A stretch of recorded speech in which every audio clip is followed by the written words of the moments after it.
Hit it.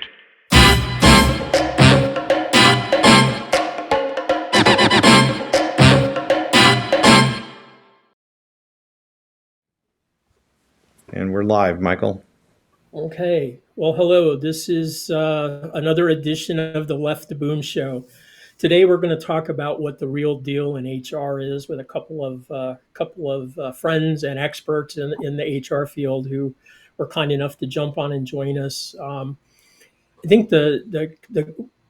First of all, hey Phil, how's it going today? Good. I'm doing good. Now that Awesome. we're running, I'm good. Yeah, it's always I know it's always like this big tension thing that will the technology work this time? So John was at a conference when I saw him, one of our guests, and they were doing their show live from the stage, and he was like, "Oh no, it's not working right this minute," but they just kept rolling on. So I was very impressed by that. We'll introduce John in a second. What we're going to talk about today is essentially coming out of the pandemic, all kinds of problems that everyone in our profession lived through. A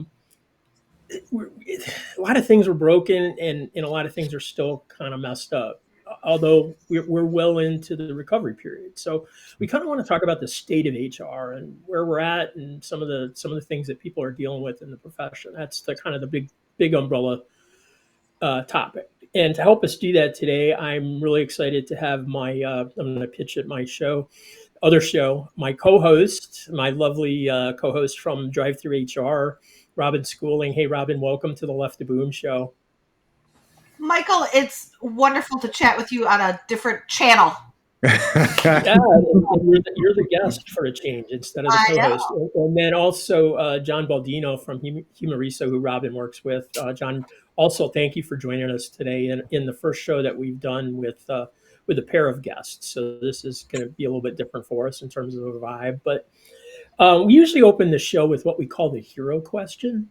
Phil's actually in the process of getting ready to release another book called The Hero Assumption. And so the hero question is sort of, that's a good starting place for us. So the question is, and I'll go to you first, John.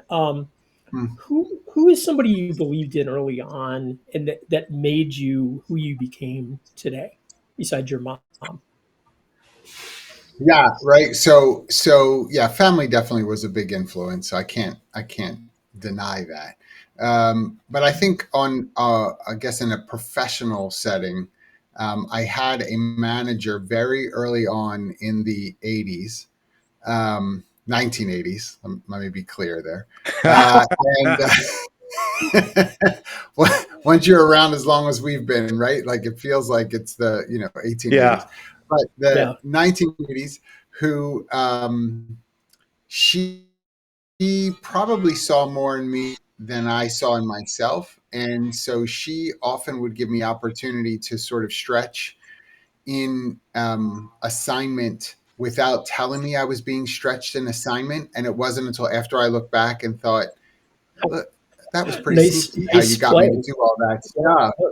But if you had told me ahead of time, I probably would have said no. So I know that she really believed that I could, and so set it up to, again, trick me into it so that I would see my own success. Her name was Linda, and I won't forget her for that. That's a great story. That's a common theme in a lot of these stories is this idea that they see you 2 or 3 steps ahead of where you are, like today, where you see yourself. That's a big difference.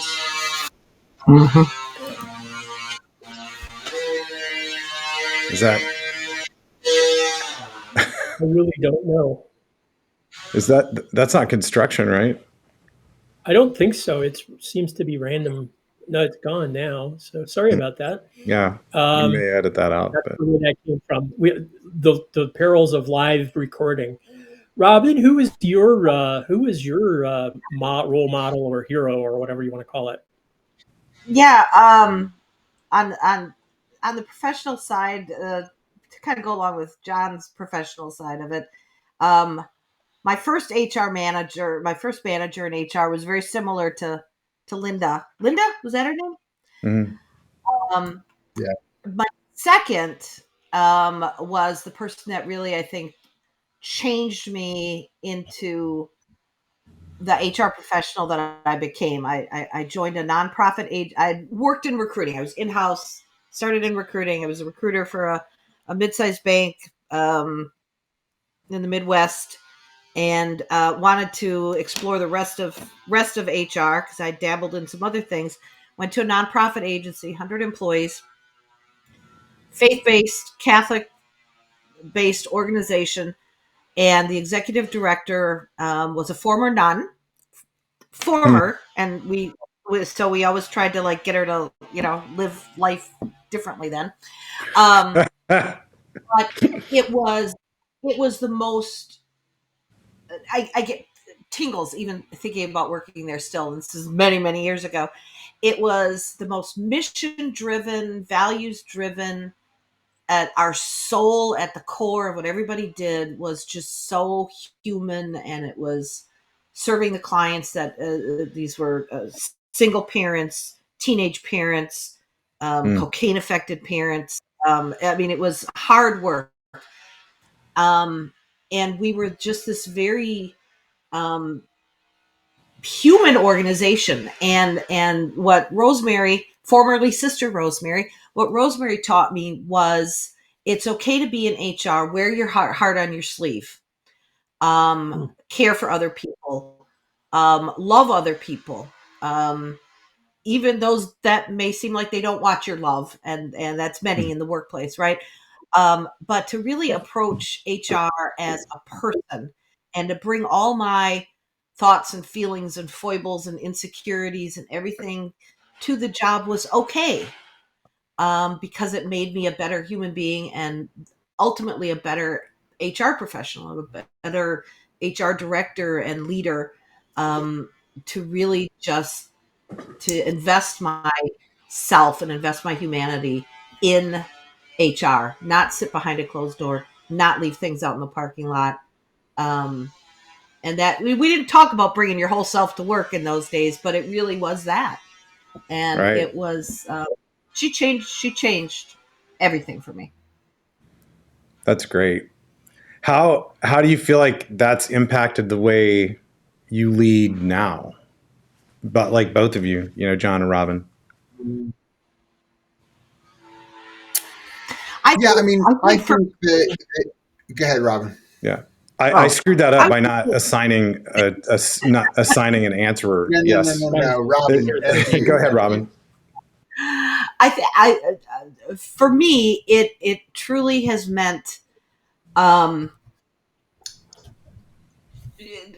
again, making connections with individual employees is a lot of what drives me. And this could be in I've worked for ginormous, 35,000, employee companies, but I still had a scope, a span, a team, a group I served, right? Mm-hmm.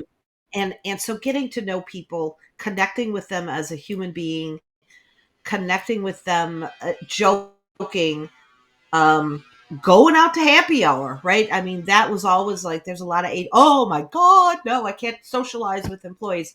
You know what? No, if the sales department asks me to go to happy hour, I'm going to happy hour. Mm-hmm. If an employee invites me to their baby shower, I'm going to their baby shower. And so really just not, I don't think about those boundaries. And yes, you have to have the boundaries when you're in the situation, right? The first time you go, someone will say, "Ooh, tell me what's happening, at that executive meeting you were at today." Oh, no, I can't talk about that. And they move on. They don't believe, they know you can't talk about it. Mm-hmm. So you're more of a Kate McKinnon office Christmas party HR person. Have you seen that movie? That's what. That extreme. Although I have had cocaine at Christmas parties, like Kate did. So, John, how about you? Yeah, I mean, I think that I'm less rigid, is what I would say, and I think that matters greatly to trying to build a company culture. Is the rigidity of compliance sometimes is sort of used synonymously with human resources. Mm-hmm. And so I've always been sort of the exception to the rule, I think, in my career, where I mean, I've had employees, managers, come to me and say, "Hey, I think you need to behave better." Like you're right on the edge, and I'm like, yeah, that's where I want to be. I want to be on the edge, because I think that's where it sort of ingratiates you in a positive way with the team, because they see that you're really looking for the heartbeat of the organization rather than just trying to sort of micromanage behavior. And if you can get to the hearts and minds of people, honestly, behaviors function the way that they should naturally. Yeah, right. To me, that is the core of the hero assumption is like, don't live in the place where everyone is just trying to like skirt all the rules and and everyone is looking for ways to to get away with something, right? People want to be great. Right. And like manage and lead from a place where like everybody wants to be great. And yeah, sometimes people screw up, but that's not the place to like, oh, here's like section 21, subpart D that you violated. It's like, hey, what's going on? This isn't kind of what I believe about you. Like what's happening that's kind of got us to this place. And then like, let's get back to the heroic journey you're on. Right. Right. Yeah. Yep. I'm the worst person. Like I don't know what page anything is on in the handbook. I know somewhere in the handbook it says this sort of thing. We for sure talk about this somewhere. Right. I think I even wrote it. I don't know where it is. Yeah. I remember fighting with somebody over like how this was going to be worded, but I can't find it. Yeah. Right. So we all work at companies, two different practices where we help people in HR with different problems. And the big topic for today, as I said at the outset, is kind of like what's the state of HR? And there's a lot of great things that have happened since the pandemic, but there's been a lot of cost and a lot of wear and tear on people, and there's turmoil in society, blah blah blah blah.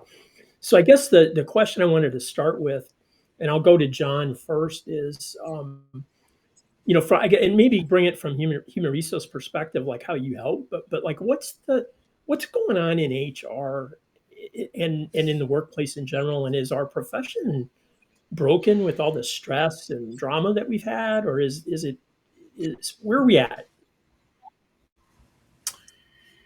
It's a really complex question, so thanks for that. I would say that I don't know that I would say our profession is broken, but I would say that we certainly have seen over the last couple of years a partial exodus of practitioners out of human resources.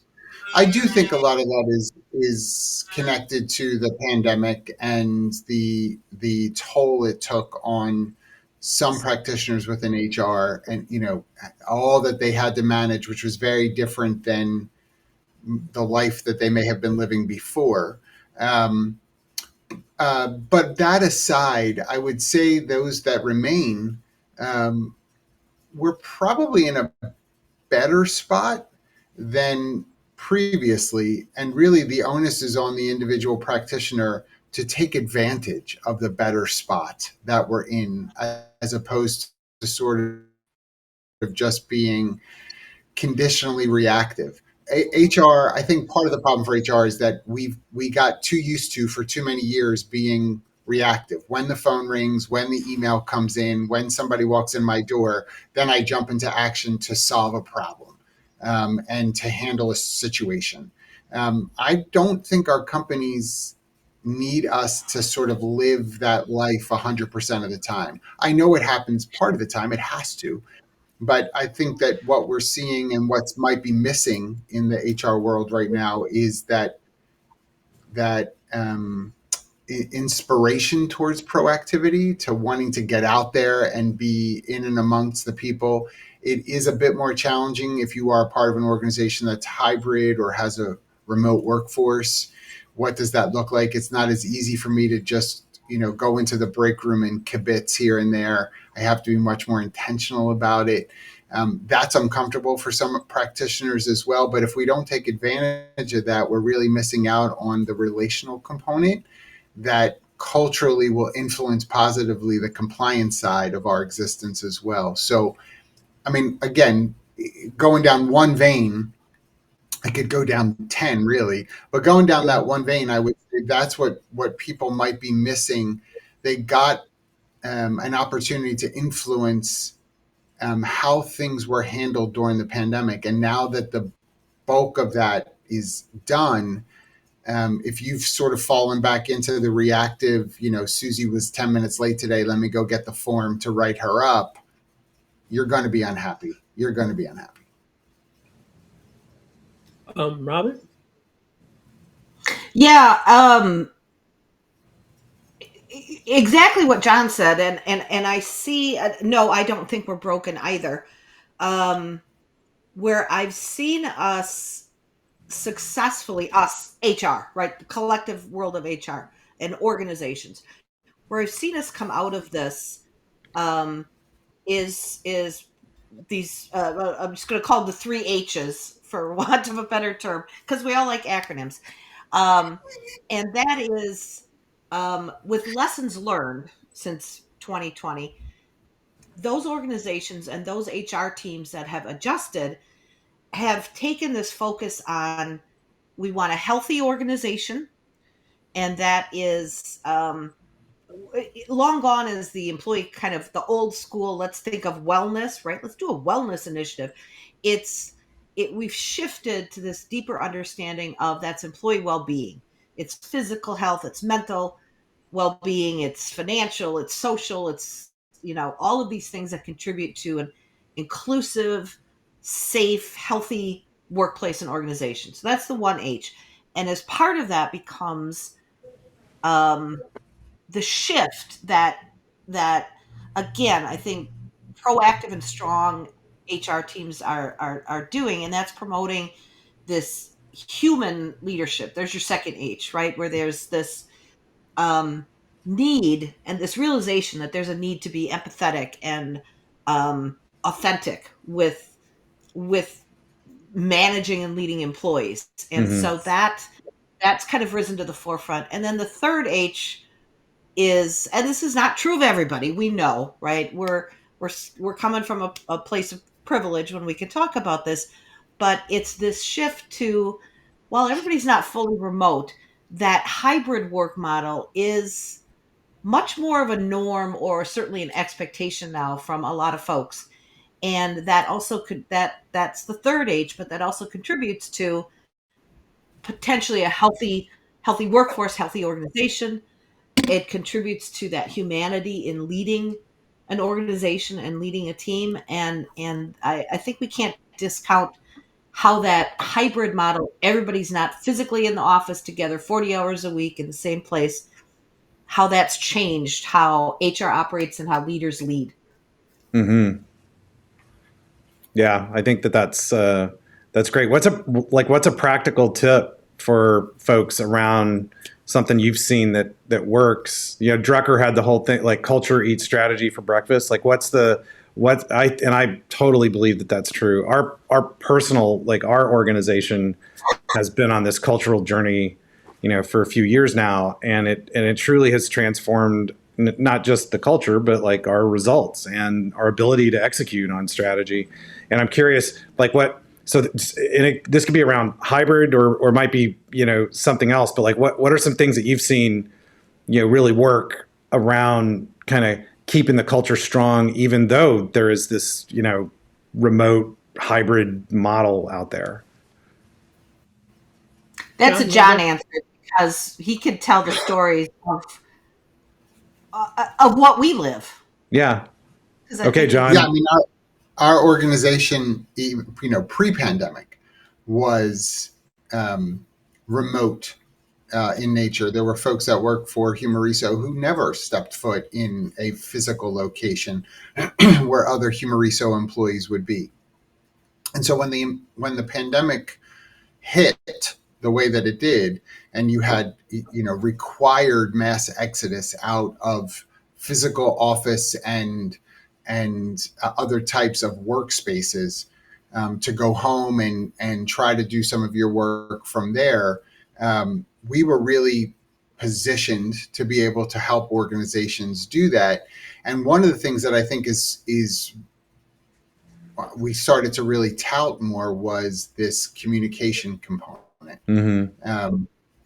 How are you touching base with people? What's the comfort level of doing that? What's the expectation around that? Robin and I experience, we have this wonderful team of 30 plus folks that work with us at Humareso who, every morning still they get on to Teams, which is what we use, and they wish each other a good morning, tell something anecdotal from dinner last night or what have you. And when the day is finishing up, they're running onto the Teams chat to say good night and share what plans they may have. I don't mandate that to be what everybody has to do. They're not written up if they don't say good night or good morning. But there's something authentic that naturally evolved because of the way in which we've fostered communication channels and an openness for that. And I think that's what organizations need, if I'm going to give them some, initial advice, is around communication. What is that structure like? You may tell me you have Slack, and that's all well and good. But if Slack is just full of these channels of, work, Mm-hmm. then the disconnection is going to be prevalent pretty quickly. Yeah. And I think another aspect to that, and it's something again we do at Humareso as well, but it's when we get a new team member, and it's the onboarding, and it's the bringing them into the fold. It's giving them that sense of the culture and kind of that cultural, connectivity and Mm-hmm. connect with other people. And it is, that's a little more planned in terms of here's how we want to welcome people.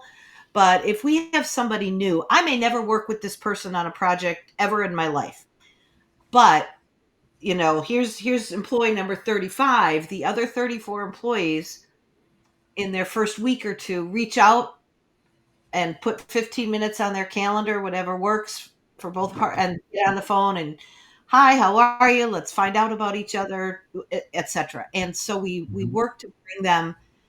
Again, it's not bells and whistles and rah rah and here's your donuts and here's your, but it is this human touch. Mm-hmm. And they're hearing and they're seeing the culture in action by everybody that works here. Yeah. And it's, I think we maybe are a little more, we're certainly more purposeful about it because we know we're not going to walk down the hall and see somebody and be able to hang at their cubicle. But that's okay. It's okay. Even in cubicle land, that needs to happen more. Yeah. Hey, Michael, just real quick, like 3 practical things that we do that relate to this whole idea. So our favorite channel in Slack is called #random, and it is just it's whatever just is like randomly strikes you as funny, or you want to just anytime someone's on vacation, we've got this thing. I think I started it, but like you take a picture of wherever you are, just your feet, and then like a scene. But we just had, one of our team members is in Hawaii this week, and so she took a picture. She was on a golf course, so she took a picture of just like the top of her feet, and then like the golf course. But that's a great like way to kind of stay connected just on a human level and what's happening in people's lives. Another one we do is we call best and best, but like we start basically every meeting where you go around the table real quick, and it's like, what's the best thing going on in your personal life? What's the best thing going on in your work life? And it's a good way to just kind of, get connected to what people are working on, and also like what's happening in their personal lives. But that, like, those are those things that are just like, they're simple, but they really like build on the culture. And then related to orientation, like we're onboarding 2 new people right now, but like one thing that we've added to our hiring process is before, like, you don't get hired here until like the last step and we'll sometimes we'll have like 2 or 3 candidates each present, but you have to do a presentation on how you relate personally to our core values. And so you do a presentation to the whole room, and it's a really great way, first of all, for us to all reconnect to the core values. Like it's really important to kind of always keep those in mind. But then it helps us see, like, does this person really like connect to the core values? And Right. those are just 3 practical things we do here to try to emphasize culture. Yeah. And what I was going to ask is kind of a little bit of a follow up is, I mean, we're talking about HR stuff. One of our, kind of key in every organization, right? One of our key partners in the HR field is the other leaders, the first line supervisors and other leaders. And this is just there's a very similar challenge to them, beyond HR, right? They've each in their own department. Do you think these things that you guys are talking about apply? And do you have any other thoughts on what leaders that are outside of HR might do? Yes, they apply. Um, but here's the key: what I found, and I've found this when I've gone into organizations, as the new HR leader, for example, and looked at how are we onboarding folks, right? And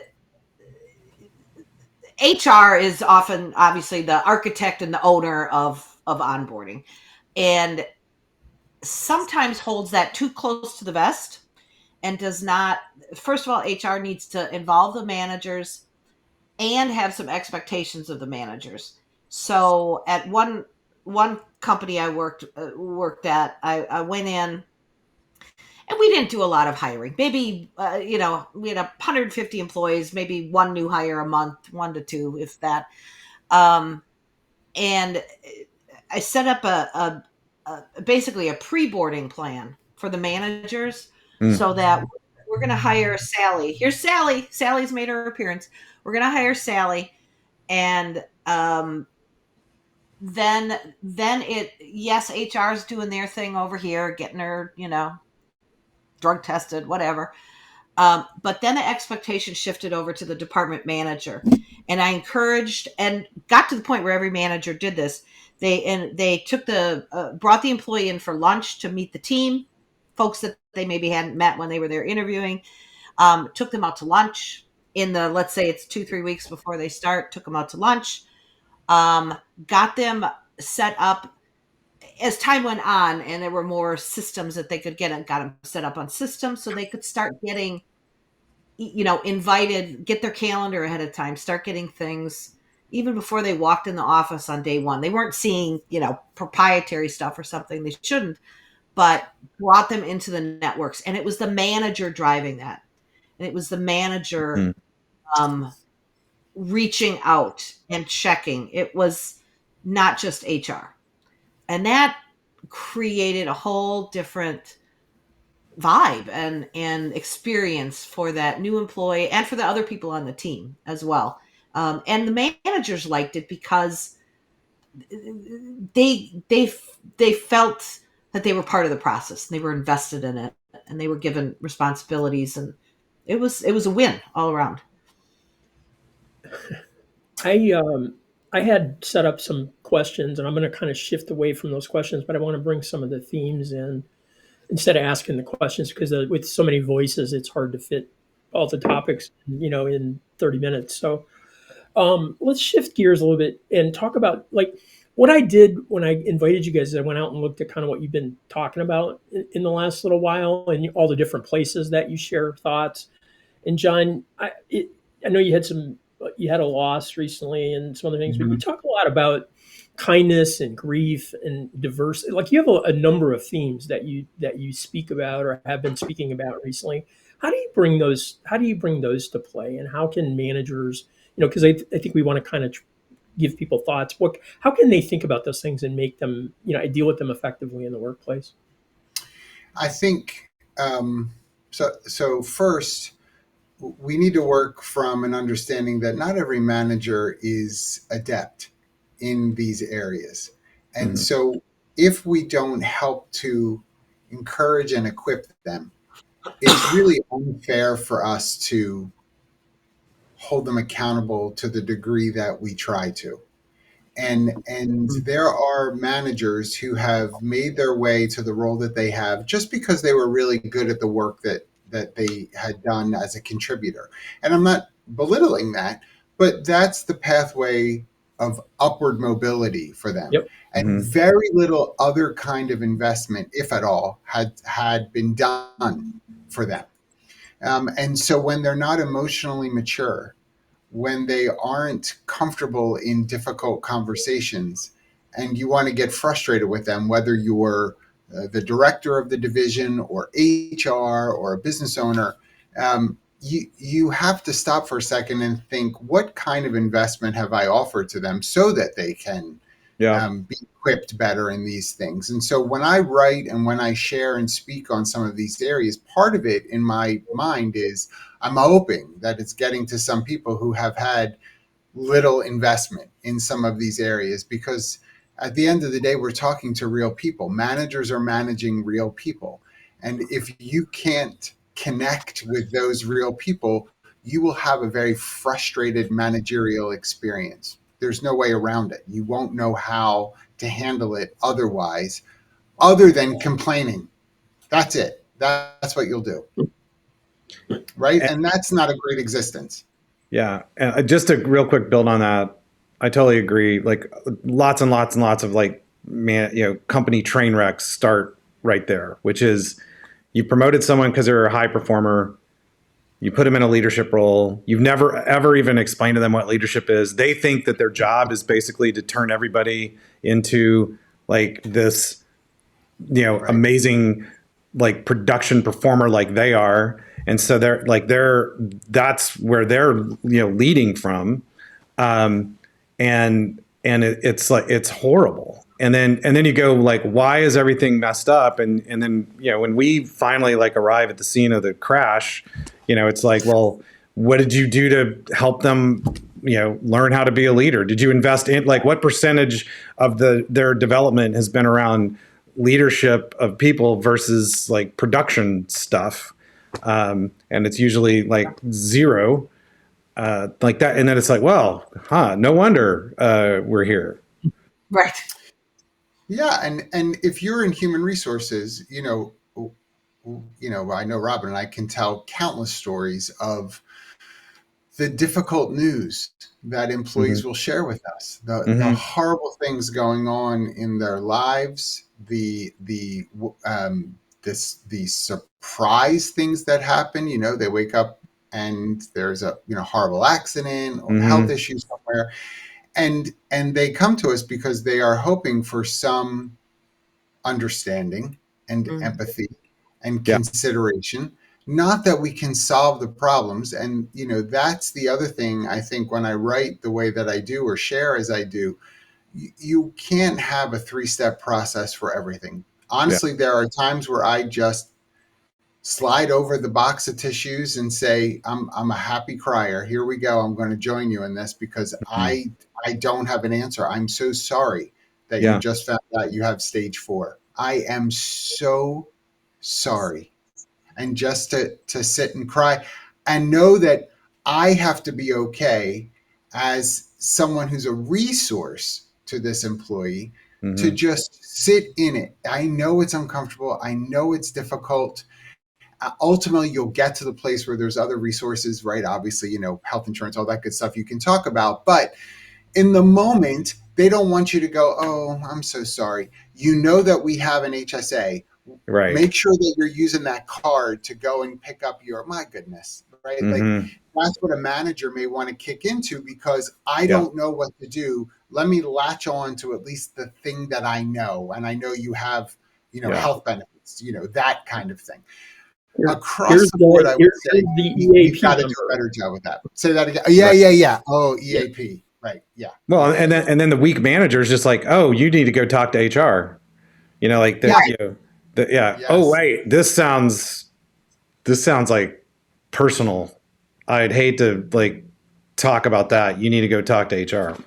Yeah. Well, and I'll poke the bear just a little bit and say, I think this is part of the reason why people are turning to employees are turning to things like a union. Mm-hmm.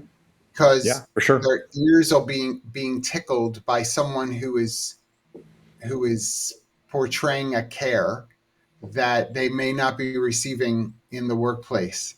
Right. Yep. And so if someone is willing to say, I hear you, and I'm going to help you with what's not good for you, that feels like an emotional response. You're trying to get to the heart of what I'm experiencing. Quite frankly, they would be happy to have that experience within the walls of their organization.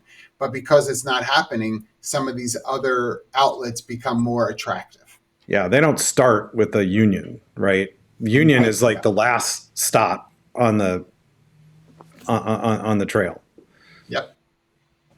Yeah. So Robin, we're getting close to running out of time, so I want to give you a chance. One of the things I know you just wrote about recently was thinking. I don't want to say thinking outside the box because that's such a cliche, but about being innovative HR, Mhm. and that people need to think beyond the status quo. And I thought that was a really, I mean, I know you do that because I've known you for a long time, but like, how do other HR people do that? Mm. Well, I They don't. think it's it's a challenge, and I'm going to be extraordinarily, generalized here when I say this. I think it's a challenge um, for far too many HR folks um, to innovate and to try something new and to step out of the comfort zone for themselves or for their organization. And so we get into this tendency, and I'm not saying best practices are bad, they're best practices for a reason, right? And there are certainly foundational things we've got to do without defect, right? But there are best practices that may make sense, but we get into this rut. And so HR folks need to, there's sort of two aspects to it. Either I don't care, I'm happy with the status quo, just let me come in. I've done it this way for 10 years, 15 years, 20 years, it works. Here we go. I'm fine with that.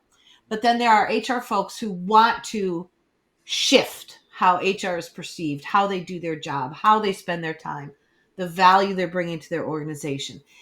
And they want to do that, they don't know how to start, or they want to do that, they maybe know how to start, but their boss, the leadership team, the CEO, the owner doesn't. No, don't worry about that, just do your HR thing, right? Mm-hmm. And so it's thinking about how to be innovative even if the boss doesn't want you to be innovative. And it's I think there's some key components to that. Get over yourself is the first one. It's not all about HR. You're not the center of the universe. You don't need to sit in on every, disciplinary conversation, whatever it may be. You're a coach. You're define your role. What's your philosophy? What's your mantra? But get over yourself. You're not the center of the universe is really kind of step one. But how could you then, but you still interact in that universe. So how do you change it? And why should you want to? So it's being confident in your knowledge, knowing your shit. Can I swear? I just swore. It's learning to play organizational politics because you have to if you want to influence and innovate in your organization. Not all politics are bad. So play those politics internally. It's speaking the language of the business, right? That's a cliche as well, but it's imperative because you have to demonstrate your value and how you're going to, if you can change, if you can innovate, if you can try something new, different, unique, sexy, whatever. What's the return that you're looking for on that, and Mm-hmm. how do you measure it, and can you abandon it if things are not going the way you think they should? It's being agile and flexible. And so it's kind of mapping out a plan for innovation and kind of keeping all those ideas in mind as Yeah. you're doing. And I think I'd be curious your reaction to this, but like, I think there's innovation to do something new, right? That's like, oh, that's exciting. And it relates a little bit to what you just said about like, what's the business case for it? But to me, I always go back to this this core culture in every organization. So like what you said about best practices, like best practices a lot of times, or I need to go visit like top performers and see how they do things. Well, one of the reasons they're top performers generally is because they do things that are uniquely suited to their culture. And that answer is not going to be the answer for your culture. And so like if you concentrate innovation around what are the things that are going to that help the things that are unique about us, like how do we double down on that stuff? And there are all kinds of innovative things that you could do around those things that will then make you stronger versus, you try to do this new thing that doesn't even really fit your culture, might even be totally counter to your culture. And so it's going to get rejected no matter how awesome it is at, the company down the street. Like that, I'm curious, like, what do you think about that? Yeah, I think exactly to your point, the first step that's often missing in sort of this planning or assessment of what's the problem we're trying to solve? What should we study? Mm-hmm. What can we research about it? And then what will work in our industry, geography, organization, unique little world that we live in, and thinking it through. I often think one of the most innovative changes I ever saw is there's a bakery in New York, and now off the top of my head I can't think of their name. Grayson Bakery, and they probably 3-4 years ago came out with they don't do any interviewing for new hires.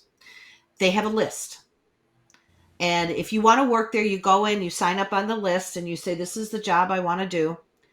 And when they have an opening, and they have very few openings, when they have an opening, they go to that list, and it's in order. Okay, Bob, you said you wanted to work in the warehouse. We've got a warehouse opening. Your start date's next Monday. Come on in, be here at 8:00. Bob is hired. He starts that day. And they will train anyone and anything.